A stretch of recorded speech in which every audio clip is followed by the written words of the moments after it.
So we are in the mimer of Basi Ligani of Tafshin Yotetz. So we were saying, based on everything we had said already in this mimer that we've reviewed many, many times, and I hope the mimer is very clear. So we said that this kuf, which of course is the first letter of the word klipa, someone pointed out, is found in the verse in Tehillim, Be'ar Chayas Kaneh, to destroy the animals of the kaneh, of the spear, of the forest. And we're not going to go into all the details now on this, but we explained that this is really a reference to Amalek. They're the wild boars of the forest. And we have to chop down this kuf, this kaneh, and actually turn the kuf into a hay. If you chop off the bottom, it's no longer a kuf. Envision a kuf chopped off the bottom. Oh, it's a very innocuous hay. Kaneh became the word hine. Hine means here, behold, something you can see. Wow, excitement, revelation, godliness. So how do we get chayas kaneh? How do we chop off that kuf, the long leg that goes down into the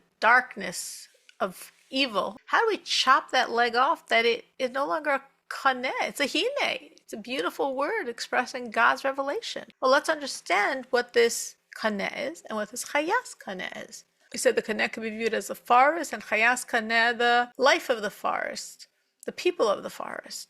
But really, people here are like animals because this is evil, but the people of the forest. We explained mystically there's kaneh and there's chayas kaneh. Kaneh is the masculine energy of this evil, and chayas kaneh is the female energy of this evil. Kaneh, the masculine, unfortunately, evil energy, is the emotions, what we're used to thinking of as the six godly emotions. But the emotions could also be on the not godly side. They're the male expression of evil. And the female is the 10th and final of these 10 dimensions, the dimension of malchus, of sovereignty, of receiving, of absorbing, of drawing inward, the feminine dimension. So also in Klippa there exists this feminine dimension. So we said on the side of the masculine, on the side of the emotions of evil, we understand you're taking emotions, which are a godly gift, and you're putting them in the wrong places. You're loving the wrong things. You're having passion for the wrong things. You're having compassion on the wrong things. The sickness of the world, very, very demonstrated since October 7th, is a compassion of evil. Compassion on the wrong thing. There's so much in our world today that is compassion of evil. There's so much. You can just think of example after example in our world of compassion that's evil, that's coming from evil. So that's the emotions, the masculine part of this masculine feminine energy of evil. But what's the feminine? What's malchus? Acceptance in evil. Well, malchus is, on a practical level, bittul and kabbalah soul, self-nullification, accepting the higher authority. Beautiful godly traits. Nullification is like the most powerful godly trait and godly space we can be in. We're told when one is in a space of nullification, God is found. And if one is not in a space of nullification, God is chased away. So this is so godly, so powerfully godly. Yes. So when it's warped and is a klipa, an evil manifestation, boy, is it powerful evil. Because everything has to be balanced. So what's the evil of nullification and acceptance of God's authority? Well, nullification and accepting of a different type of authority, being nullified, but not to godly things, to evil things. So it's the same nullification factor, but going in the wrong direction. And we discussed that idea at length. It's very, very practical, and we spoke about it a long time in a very practical way. And by really being self-sacrificing, the Rebbe says, and really just committing to Hashem, turning this all around, that your bittul, that your nullification, that your acceptance of the yoke is of God's yoke, that your emotions are for godliness and not for this garbage, you withstand this enormous test. It's an enormous test, but you can overcome it. Ga'ar chayas kaneh, smash, destroy, rebuke the people of the forest. You can destroy the evil grip and have a positive nullification, have a positive charity giving. Because until you ga'ar chayas sadeh, until the evil is removed, it will always be there to suck away. So we learned this about 2 weeks ago, I believe. Has anyone had anything over these past 2 weeks that has like sort of dinged this concept in their minds? Has this resonated in anything any of you have gone through? I know we learned it slowly and well. We took 2 classes to learn these ideas, this idea that I'm reviewing now. Obviously, we learned at a lot more depth and length than I'm saying now. This is the review. It resonated in anyone? You spoke about the nisyonis, the challenges, and how challenges are given for us to overcome them, for us to crush Ga'ar Chayas Kaneh, for us to emerge stronger. And we said through this, we are accessing and drawing down this aspect of Hashem, Ani Havaya Lo Shinisi, this unaltering aspect of Hashem that's beyond any concept of change.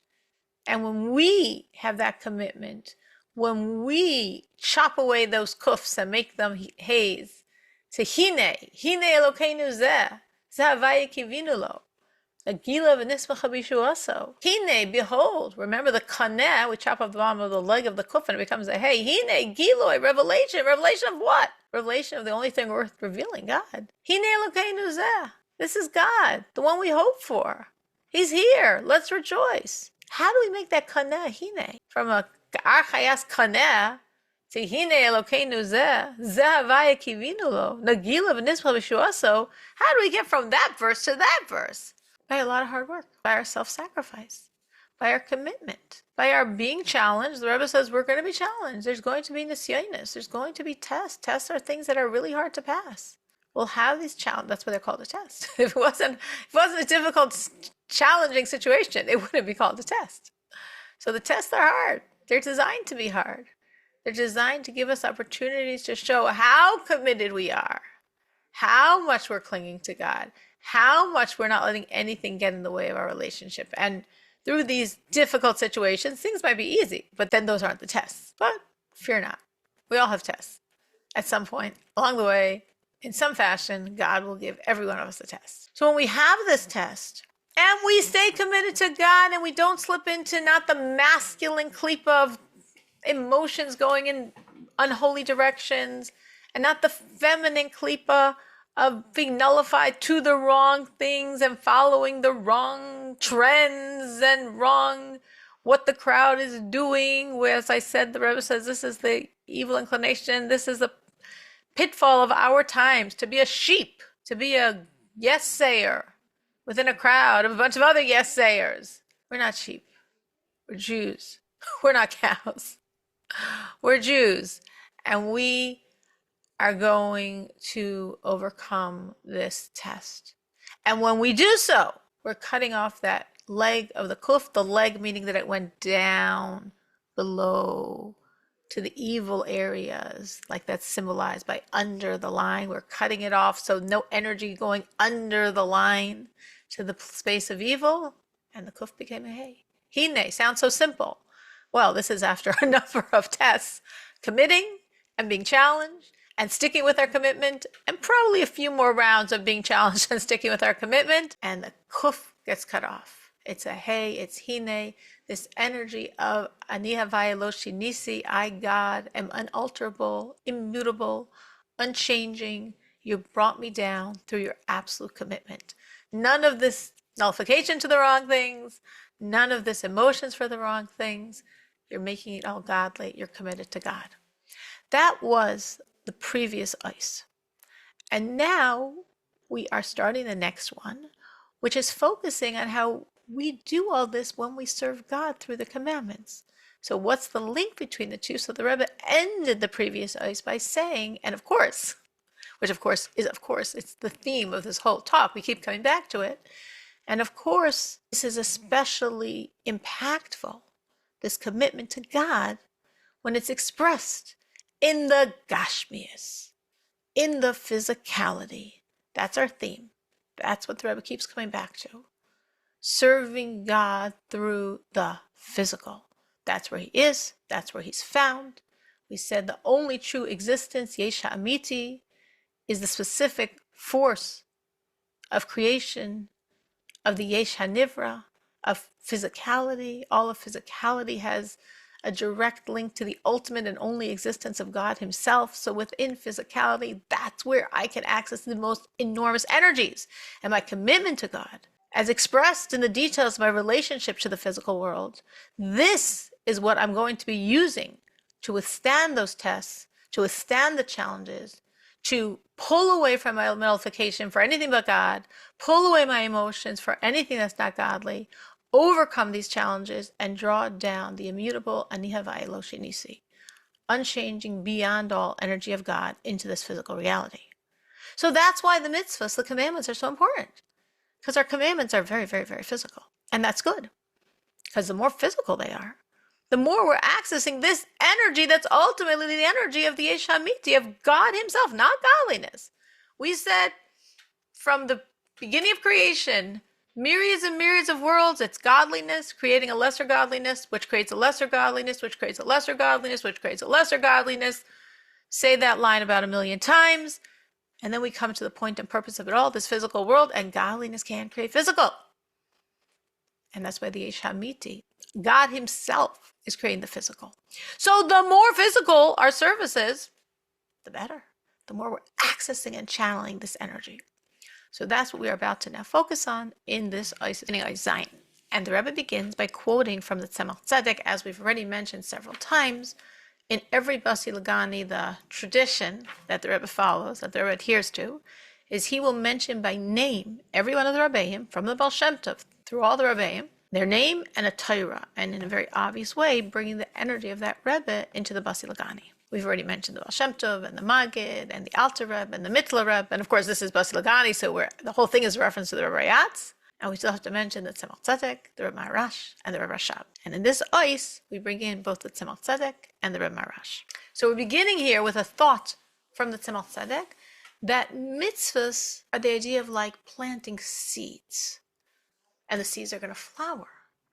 When we do a mitzvah, we think of it as like, some mitzvahs are challenging, but I imagine for most of us, a lot of mitzvahs are just standard, routine, good things that we sort of do as we're doing many other things at the same time. The mitzvah's not a little thing. A mitzvah is a seed, and a seed has so much potential to create a whole new life, a whole plant, a whole flower, a whole tree. That's what mitzvahs are. Now, for a seed to flower, it has to be in the earth. If you took a seed, carefully watered, fertilized it, and left it on your kitchen table, it would rot. It wouldn't flower. Even if you put like some dirt around it, it would still rot. It would not flower. You're not getting anything. For a seed to flower, it has to be in the earth. That's the mitzvah. The Tzemach Tzedek says, mitzvahs are seeds. They're designed to flower. They're designed to produce fruits, right? We're coming from Chamisha Asar B'Shvat. Be fruitful. Fruitful with all levels of fruitful activity. Children, our service of God, our what we're doing in this world. Be fruitful. Be a tree. The tree has to have seeds that are in the earth, not on anyone's dining room table. That's going to be rot. That's not going to be flowering. So the mitzvahs are these seeds. So the mitzvahs have to be firmly implanted in the earth, meaning they have to be firmly entrenched in physicality. That's earth, physicality.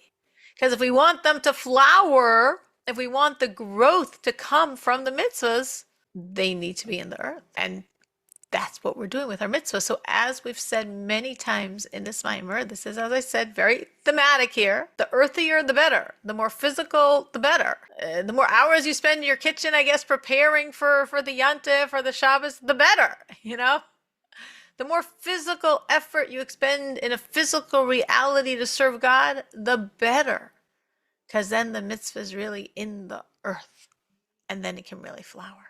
Is this like a liberating thought when you think of how much time you spend on Gashmias? Or is it not? Is it like, no, I don't want to spend time on Gashmias, so I don't want to be told that this is where it's at? How are you feeling by this message? Anyone? We have a nice group on. Anyone that would like to is this like a liberating thought, or like I don't want to feel that where it's at is in the physical, or like, oh, I really appreciate that where it's at is in the physical? Personally, I'm a little fed up with the physical at the moment. I could kind of do without. Maybe that's just me. No, I can totally hear that. Yeah, it's like a love-hate relationship with physical. Today I could do without. Maybe next week I'll feel differently. I hear that. I totally hear that.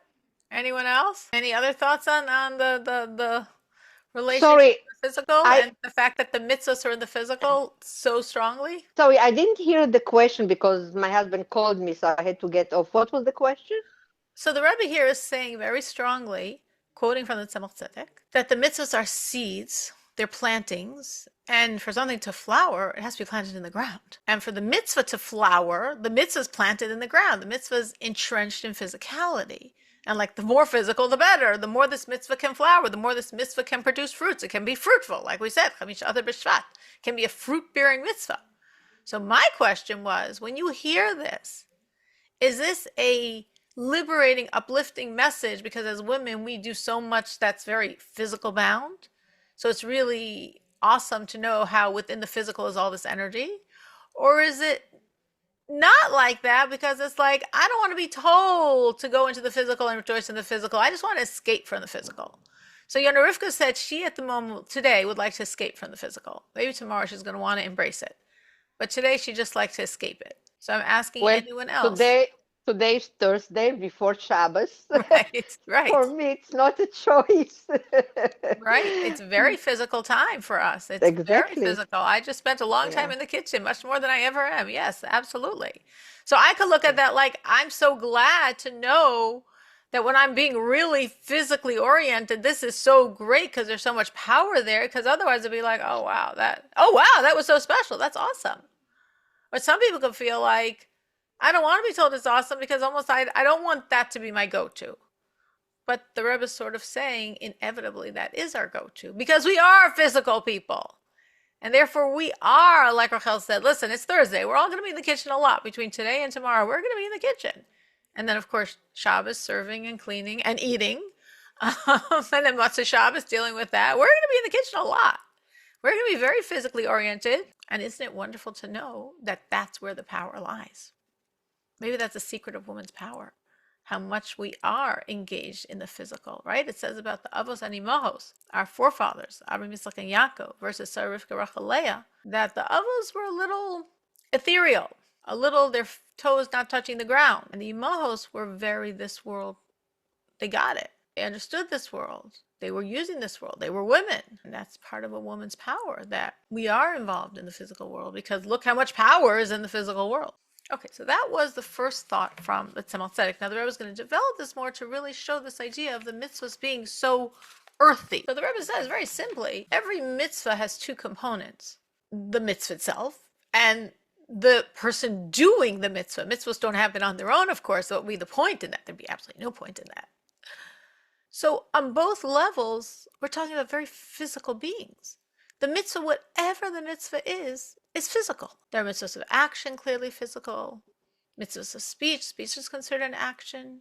We discussed previously in this mimer that even mitzvahs that we might view as more ethereal, emotional, intellectual, that's not really physical, right? We said, no, it does have to be physical. We said all of the emotions we feel for God, love of God, fear of God, pleasure in God, they all have to affect our physical flesh. You have to love God in a way that there's an expansion in your physical flesh, and fear God in a way that there's a constriction in your physical flesh, and have pleasure in God in a way that there's a massive, even bigger expansion in your physical flesh. So even those mitzvahs that we view as, well, it's not really so physical. Of course, it's very physical. It's my human heart. It's my human mind. These are very physical things.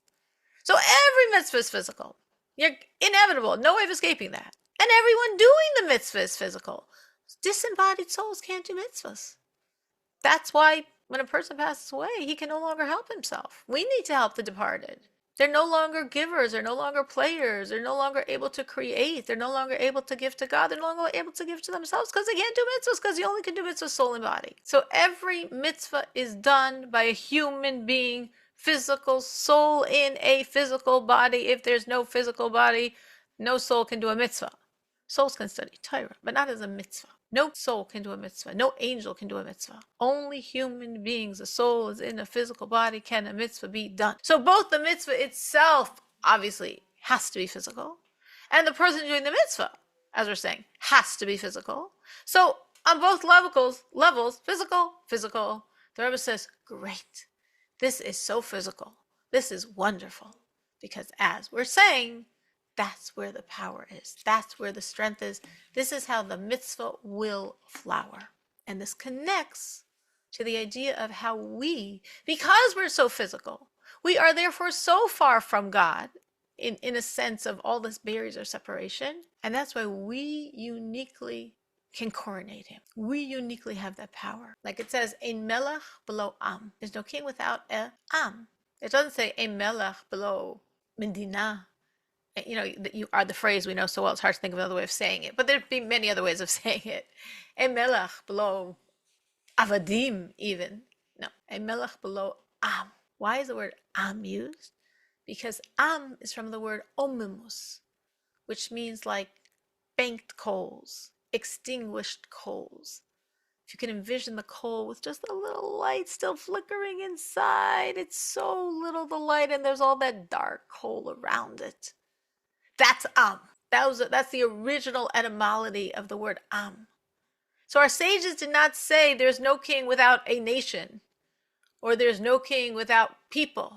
They said there's no king without an am, to express our lowness. And that specifically is what gives us the ability to make God king. Myriads of angels, literally beyond number, none of them can make God king. All the souls above, Abraham, Yitzchak, Yaakov, Moshe, Shlomo, David, Aaron, Yosef, go on and on the list. None of them can make God king. Rashi, Ramban, none of them can make God king. Only a soul in the body where there's such a sense of omamus.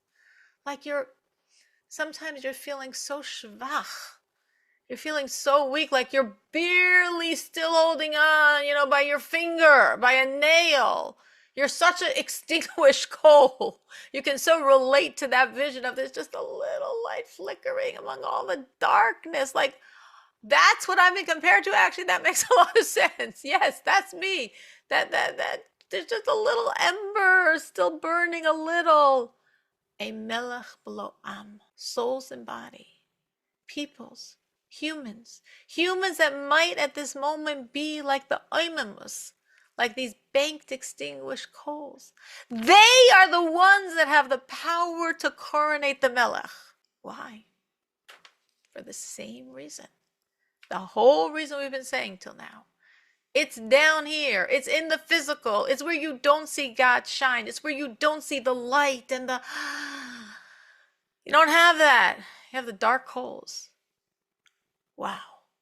When from that space there's a connection and a commitment and a self-sacrifice and an overcoming the challenges for God, that draws the Nesias down. Ein melech below am. God is God always. But for God to be king, for us to pull his sovereignty, this level that we referred to in the previous ois, ani havaya lo shinisi, I, God, have not changed. That immutable level of God, that level of God's sovereignty, for that to be expressed, it's when we're in a state of oimimus. It's sometimes when we're feeling very schwach, very weak, barely holding on, right, with our nails, holding on, but we hold on, and we're committed, and we serve God anyway. And that's something no angel could do. No soul above can do. That's our power. Now, I'm not trying to say that we can't wait to be in another, situation where we feel like that, barely flickering coal. We want to be on fire. We want to be strong. We want to be resilient and passionate and powerful. And we do a lot of good from that space also. But even when we're weak, we're actually doing tremendous things. Because again, that's us in our earthiest moments. That's us when the light of the soul is like a flicker. That's the coal. It's just a flicker of the light of the soul and what feels so strongly is body. And in that space, when we serve God anyway, when we overcome the challenge of just being disinterested or too bogged down or too overwhelmed or too much going on, and we focus and serve God anyway, ein melech below am. That is a space that draws down God's sovereignty, God's Nesias, his malchus, his leadership, his rulership, his I, God, have not changed and will not change and will never change. That's drawn down by us not changing and staying with God, despite the fact that we are not in our strongest or most inspired space. Has anyone ever had like this type of experience where they were feeling sort of weak, maybe physically and spiritually, or either or, and they just were like, whatever, I'm serving God anyway, though I'm really not up to it, though I'm really not in the space, and then just saw things open up at that point? Anyone has ever seen this? Like, it's hard and you're not so connected and not so inspired, but you force yourself and you do it anyway. You're committed, right? That's what we were discussing in the previous ice. We're committed. We don't have to be inspired. We have to be committed. Of course, it sometimes takes a lot of inspiration to be committed, and sometimes God helps. Anyone?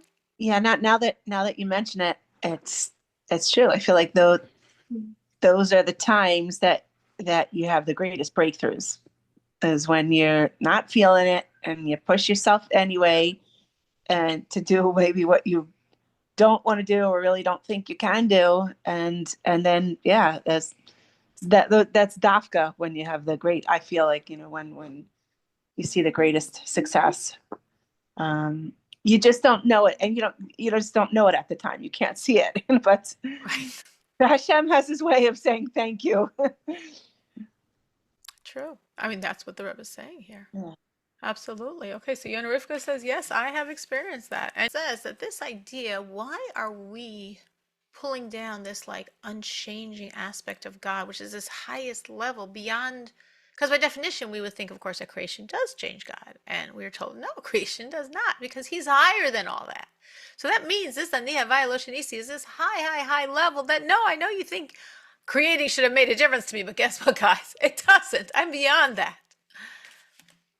Why specifically are we, and we in our almost weaker state, are we able to draw this down? Because we, not angels and not souls, we have choices. We have two roads. Sometimes they come crashing at us second by second. Meaning for an angel, there's one road, exactly the will of God. For a soul above, there's also exactly that same one road, God. The only thing that exists is God. The only thing that's real is God. The only thing that's enticing and appealing and desirable is God. The only desire is for God. There's only one road, God. But when we're in this world, guess what? Suddenly there are two roads. And the weaker we feel, the more we're these, banked coals with just some flicker in the embers, more of that second road is very strong. And we serve God anyway. There's two roads, and then the next section there's another two roads, and the next, wind of the bend there's another two roads. I'm constantly being bombarded, millisecond by millisecond sometimes, with choices.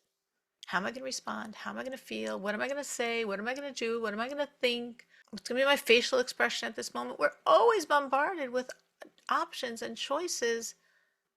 And when we stick with God, when we overcome the other voices and the other choices and the other roads, and we say, no, we're one-track minded. God, Rebbe, Mashiach, we're one-track minded.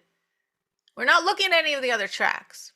We're not getting pulled and diverted by any of the tracks. We're one-track minded in all the physicality of this world. We draw down the immutable aspect of God. Meaning we're being immutable. We're being unchanging. We are mirroring what we're accessing, because there's a lot of changes that are potentially pulling at us and enticing us, and then, an easier road, a more peaceful road that maybe get us more sleep, like all these enticements. And we say, no, we're committed, we're fixated, we're unchanging, we're immutable, we're sticking with God, even though I'm not very inspired, and even though there's a lot of other things calling my name. That behavior is going to elicit the unchanging nature of God himself. And that's why when we serve this way, we are drawing down God's sovereignty and royalty. We are making him the king. We are drawing down the level of Ani Havaya Lo Shinisi. You are unchanging. I'm also unchanging.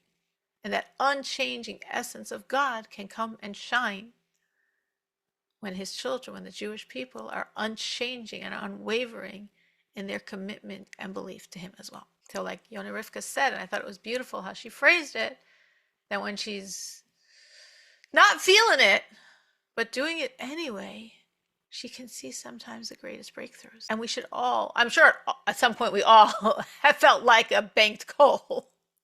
I'm sure. Maybe it was so long ago you can't remember it. But I'm sure at some point in the very distant past, we all can echo this oimamus energy. I don't know, but hopefully we can remember that, those million of years ago when we felt this way, that we stuck with God anyway, and the breakthrough happened. Not anyway, but because of what we were doing as a extinguished coal. Anyone else? Any thoughts on this? Does this resonate? Well, I just wanted to say that we are now in the parashot where we see Hashem on Har Sinai, and here we are. How many years later? 3,200, and we're still here. Am Segula. We are doing our work. So that's it. I think that now it's his turn, but we're still committed. You're absolutely right. The fact that we exist 3,300 plus years later affirms everything the Rebbe is saying in this mimer. Absolutely. I sometimes think that, like, Hashem, you're so lucky because we're so crazy. Like, we're crazy. We're still sticking with you. We got ritually, officially engaged 3,300 plus years ago, and we still haven't given up on you. I mean, I'm sure God could say the same thing about us for different reasons. But from our end, yeah, God, you're lucky. We're crazy. We committed. We stuck with you. And there are 15 million plus people today that know they're Jewish. That's a really strong sign of our commitment. Absolutely true, Rachel. Absolutely true. Anyone else? Any other thoughts on this? Any other reflections on this? It's amazing. I'm so inspired by all this talk of how we are like burnt out coals. I don't know why it is, but I'm like, why did that set me on fire? I'm like, yeah. I think the inspiration is because I would think it so resonates, like being in that weak state and knowing that that weak state is, in a sense, our most powerful state. Bidafka. We're so weak and we're not forgetting our commitment and we're sticking with you anyway. And that's our power. That's the power. The souls above are not weak. The angels above are not weak. So they can't do this. That's our power. I think it's very exciting to know that when we feel our weakest, we are actually maybe in our strongest space. Pretty amazing. So the Rebbe says that, again, going back to the previous ice where we spoke of taking the kuf and making it a hay, we chopped off the leg of the kaneh that was going under the line to Klipa land, and it became the hay. Kaneh became hine because the kuf became a hay. Hine, behold, God, here he is. We see him. It's revealed. It's exciting. It's unbelievable. So us, the banked coals, the extinguished coals, the barely flickering coals, the hanging on by our fingernails coals, and sticking with Hashem anyway, and having choices, but sticking with Hashem anyway, and not deviating, even though we don't feel like it at all. And that draws down Ani Havaya Shinisi. That draws down Hine. That draws down this Giloy, this revelation of God in our world, which is maybe like Rivka saying, the breakthrough. The breakthrough in our world could come out like, and then suddenly I finally found a school that the school accepted my kid and my kid agreed to go. That was our breakthrough. But that's an expression of this revelation that came through because we stuck with it, even when we didn't feel like it. I do think it's very liberating and affirming and empowering, whatever word you think of. Like, when I feel so weak, I'm at my strongest. I'm at my most powerful. That's so nice to know, because sometimes we feel so weak. And guess what? We're in the earth. We're with the power. So the Rebbe from this goes into a thought of the Rebbe Maharash. This idea that we were saying was taking a thought of the Tzemach Tzedek, and then, of course, the Rebbe was elaborating on it extensively. And now we're going into a thought of the Rebbe Maharash that the Rebbe is going to elaborate on extensively. And that is in terms of Hashem's love for us, our love for Hashem. And the verse says, I love you. Avas olam avtich. I love you, Avas Olam.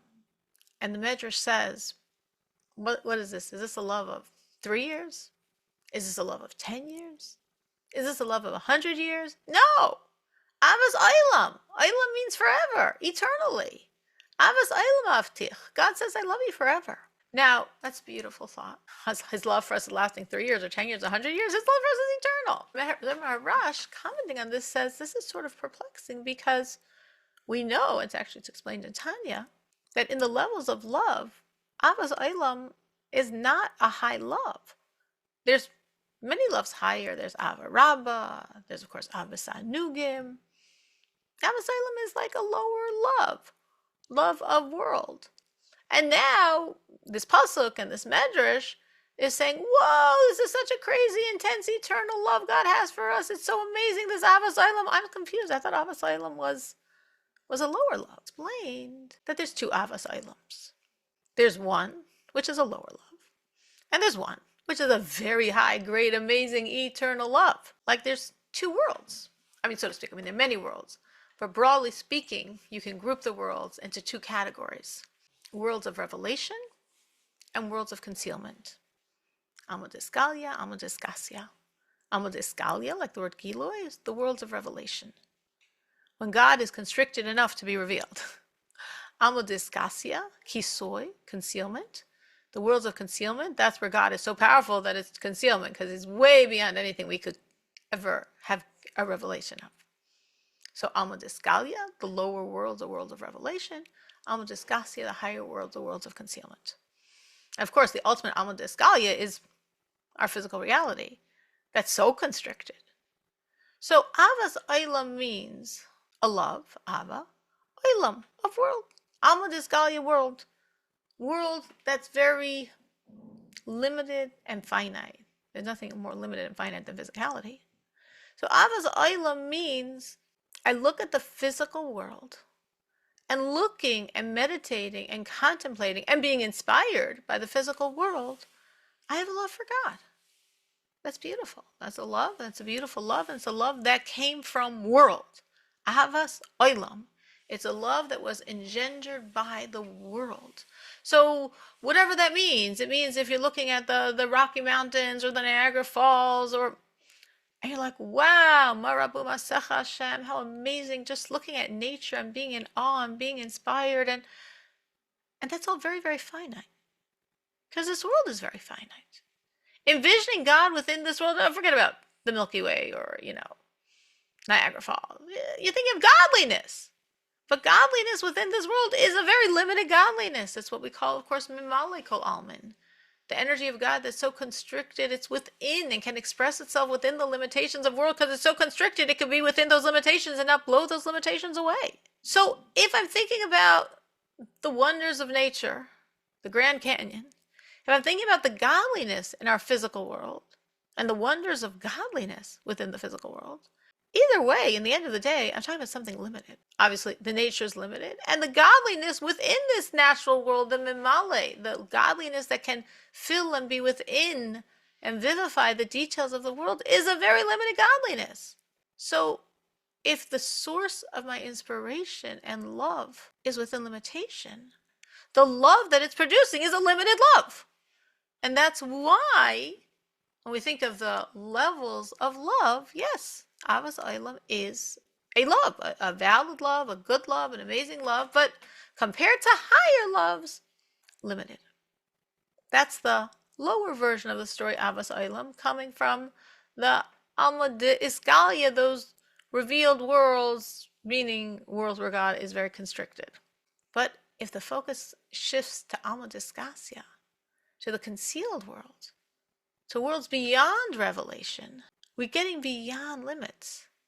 And we're getting beyond limits. If I'm thinking beyond limits, and that's what's inspiring my love, the love that's going to be reflected is beyond limits as well. Now, this is my love to God, God's love to me.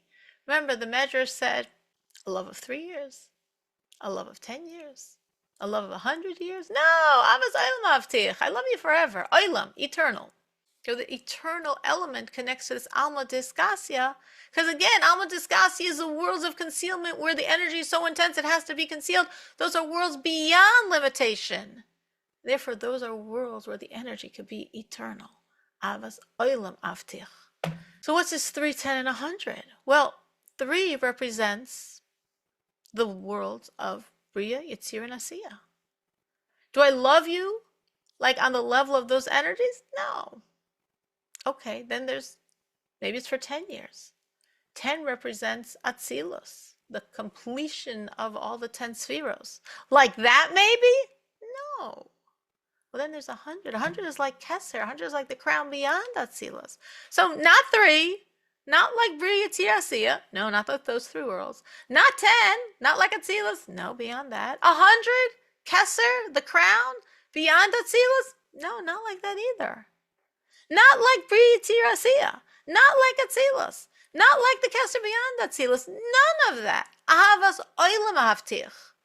I'm loving you on a level higher than any of these realities, because all of those realities have limitation. And if the love is eternal, it's coming from a place beyond limitation. Avas oilam avtich. Now, how do we connect? We have here one term, avas oilam. And we have a lot of different things going on. We have avas oilam, my love for God. Ava, love, oilam, coming from world, and think, since I am contemplating God within world, or even the physical world itself, limited physical world, or limited God, so to speak, how God limited himself to be within this physical world, and that inspires my love, limited love, coming from limitation. The love is limited, but it's still a genuine love and a beautiful thing to have and amazing, and how I wish I'll have that. But in the scheme of things, limited. Asylum. Then we have a completely different meaning using those same words, like beyond. We're talking about not oilam alma diskalia. Oilam means alma diskasia, and oilam means eternal. And we're not talking about asiya, yitzira, bria. No, that's the 3. Forget that. We're not talking about atzilus. That's the 10. Past that. We're not talking about keser. That's the 100. Past that. We're talking about levels beyond all of this. That's why it's oilam. That's why it's alma diskasia. Concealment, beyond limitation, eternal. How are these 2 very different loves having the same name? What's going on? What's the connection here? That Avos Olam on its lower level means this love that's very limited, and Avos Olam means eternal, beyond Keser love of God for us, which must also mean somehow our love of God. What is going on? We will stop at this point. To be continued. And of course, this is all going to tie into everything we've been saying. We are not losing our theme. We are not getting distracted here. Everything we've been discussing about us, about our power, about our oimama strength, our strength in our weakness, our strength because we are physical people in a physical world, and that makes us able to tap into the strongest of strengths. And when we're weak, and it looks like there's a lot of other choices, and we stick with God anyway. Very simple example. You're tired, you're exhausted, you got so much on your plate, you worked a whole hard week, Shabbos is coming soon, but you got to do a lot of work to get there, and you come to the class anyway. Oimamus, but you do the right thing anyway. The power of those choices, the breakthroughs that happen through those choices. We're choosing every minute, the Rebbe says. We always are confronted by 2 paths. And every time we're choosing God's road, we're being immutable, unchanging. And the immutable, unchanging, Ani Havaya Lo Shinisi, can now shine.